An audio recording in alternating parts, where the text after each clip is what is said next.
Russian researchers in the late 1940s kept 5 people awake for 15 days using an experimental gas-based stimulant. They were kept in a sealed environment to carefully monitor their oxygen intake so the gas didn't kill them, since it was toxic in high concentration. This was before closed-circuit cameras, so they had only microphones and 5-inch thick glass porthole-sized windows into the chamber to monitor them. The chamber was stacked with books, cots to sleep on but no bedding, running water and toilet, and enough dried food to last all 5 for over a month. The test subjects were political prisoners deemed enemies of the state during World War II. Everything was fine for the first 5 days. The subjects hardly complained, having been promised falsely that they would be freed if they submitted to the test and did not sleep for 30 days. Their conversations and activities were monitored, and it was noted that they continued to talk about increasingly traumatic incidents in their past, and the general tone of their conversations took on a darker aspect after the 4-day mark. After 5 days, they started to complain about the circumstances and events that led them to where they were and started to demonstrate severe paranoia. They stopped talking to each other and began alternately whispering to the microphones and one-way mirrored portholes. Oddly, they all seemed to think they could win the trust of the experimenters by turning over their comrades, the other subjects in captivity with them. At first, the researchers suspected this was an effect of the gas itself.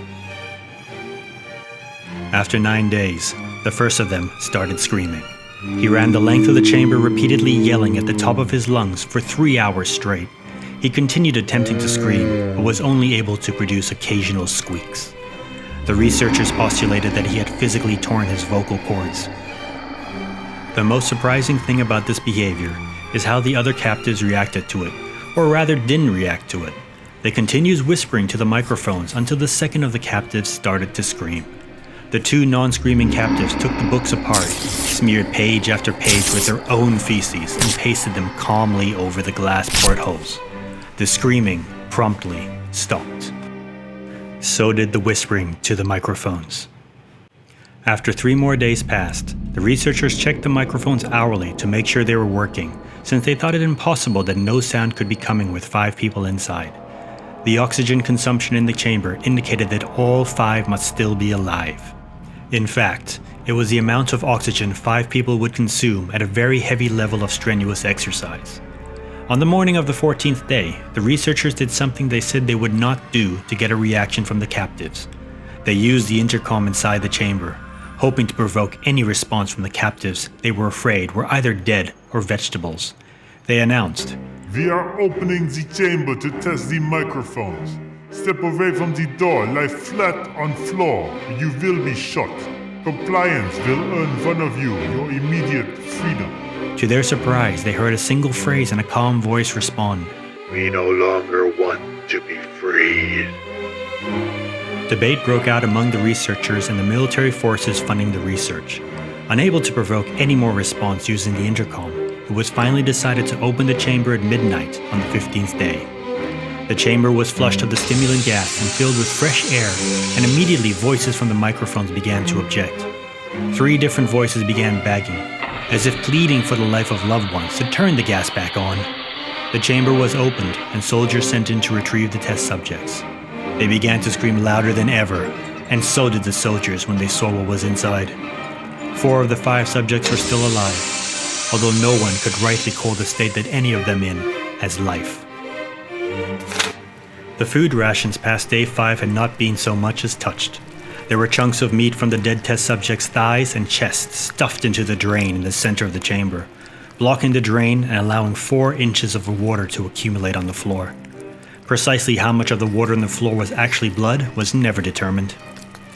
All 4 surviving test subjects also had large portions of muscle and skin torn away from their bodies. The destruction of flesh and exposed bone on the fingertips indicated that the wounds were inflicted by hand, not with teeth as the researchers initially thought. Closer examination of the position and angles of the wounds indicated that most, if not all of them, were self-inflicted. The abdominal organs below the ribcage of all 4 test subjects had been removed. While the heart, lungs, and diaphragm remained in place, the skin and most of the muscles attached to the ribs had been ripped off, exposing the lungs through the ribcage. All the blood vessels and organs remained intact. They had just been taken out and laid on the floor, fanning out around the eviscerated but still living bodies of the subjects. The digestive tract of all four could be seen to be working, digesting food. It quickly became apparent that what they were digesting was their own flesh that they had ripped off and eaten over the course of days. Most of the soldiers were Russian special operatives at the facility, but still, many refused to return to the chamber to remove the test subjects.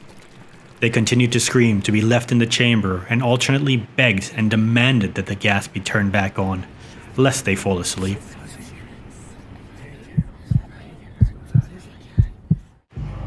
To everyone's surprise, the test subjects put up a fierce fight in the process of being removed from the chamber. One of the Russian soldiers died from having his throat ripped out. Another was gravely injured by having his testicles ripped off and an artery in his leg severed by one of the subject's teeth. Another 5 of the soldiers lost their lives, if you count ones that committed suicide, in the weeks following the incident. In the struggle, one of the 4 living subjects had his spleen ruptured and he bled out almost immediately. The medical researchers attempted to sedate him, but this proved impossible. He was injected with more than 10 times the human dose of a morphine derivative, and still fought like a cornered animal, breaking the ribs and arm of one of the doctors. His heart was seen to beat for a full 2 minutes after he had bled out, to the point there was more air in his vascular system than blood. Even after it stopped, he continued to scream and flail for another 3 minutes, struggling to attack anyone in reach and just repeating the word "more" over and over, weaker and weaker, until he finally fell silent. The surviving 3 test subjects were heavily restrained and moved to a medical facility, the 2 with intact vocal cords continuously begging for the gas, demanding to be kept awake. The most injured of the 3 was taken to the only surgical operating room that the facility had. In the process of preparing the subject to have his organs placed back within his body, it was found that he was effectively immune to the sedative they had given him to prepare him for the surgery. He fought furiously against his restraints when the anesthetic gas was brought out to put him under. He managed to tear most of the way through a 4-inch wide leather strap on one wrist, even though the weight of a 200-pound soldier holding that wrist as well. It took only a little more anesthetic than normal to put him under, and the instant his eyelids fluttered and closed, his heart stopped. In the autopsy of the test subject that died on the operating table, it was found that his blood had tripled the normal level of oxygen. His muscles that were still attached to his skeleton were badly torn, and he had broken 9 bones in his struggle to not be subdued. Most of them were from the force his own muscles had exerted on them. The second survivor had been the first of the group of 5 to start screaming. His vocal cords destroyed, he was unable to beg or object to surgery, and he only reacted by shaking his head violently in disapproval when the anesthetic gas was brought near him. He shook his head yes when someone suggested, reluctantly, they try the surgery without anesthetic, and did not react for the entire 6-hour procedure of replacing his abdominal organs and attempting to cover them with what remained of his skin. The surgeon presiding stated repeatedly that it should be medically impossible for the patient to still be alive. One terrified nurse assisting the surgery stated that she had seen the patient's mouth curl into a smile several times whenever his eyes met hers. When the surgery ended, the subject looked at the surgeon and began to wheeze loudly, attempting to talk while struggling. Assuming this must be something of drastic importance, the surgeon had a pen and pad fetched so the patient could write his message. It was simple: keep cutting. The other 2 test subjects were given the same surgery, both without anesthetic as well, although they had to be injected with a paralytic for the duration of the operation. The surgeon found it impossible to perform the operation while the patients laughed continuously. Once paralyzed, the subjects should only follow the attending researchers with their eyes. The paralytic cleared their system in an abnormally short period of time, and they were soon trying to escape their bonds.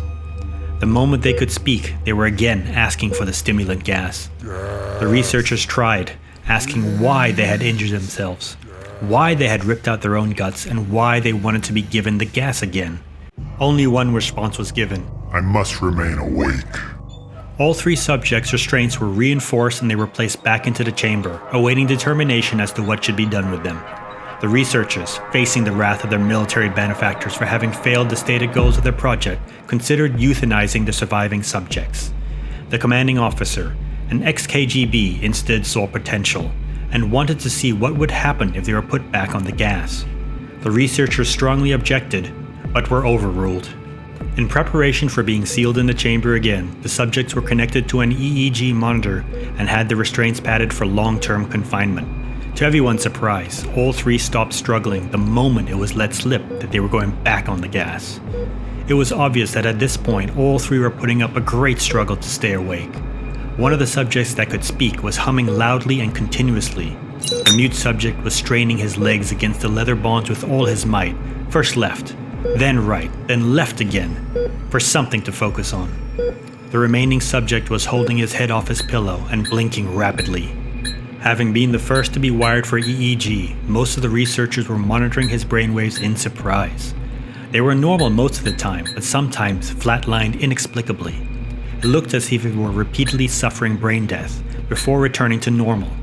As they focused on paper scrolling out of the brainwave monitor, only one nurse saw his eyes slip shut at the same moment his head hit the pillow. His brainwaves immediately changed to that of deep sleep, then flatlined for the last time as his heart simultaneously stopped. The only remaining subject that could speak started screaming to be sealed in now. His brainwaves showed the same flat lines as one who had just died from falling asleep. The commander gave the order, seal the chamber with both subjects inside, as well as 3 researchers. One of the named 3 immediately drew his gun and shot the commander point blank between the eyes, then turned the gun on the mute subject and blew his brains out as well. He pointed his gun at the remaining subject, still restrained to a bed as the remaining members of the medical and research team fled the room. "I won't be locked in here with these things. Not with you," he screamed at the man strapped to the table. "What are you?" he demanded. "I must know." The subject smiled. "Have you forgotten so easily?" the subject asked. We are you. We are the madness that lurks within you all, begging to be free at every moment in your deepest animal mind. We are what you hide from in your beds every night. We are what you sedate into silence and paralysis when you get to the nocturnal haven where we cannot tread. The researcher paused, then aimed at the subject's heart and fired. The EEG flatlined as the subject weakly choked out. So, nearly free.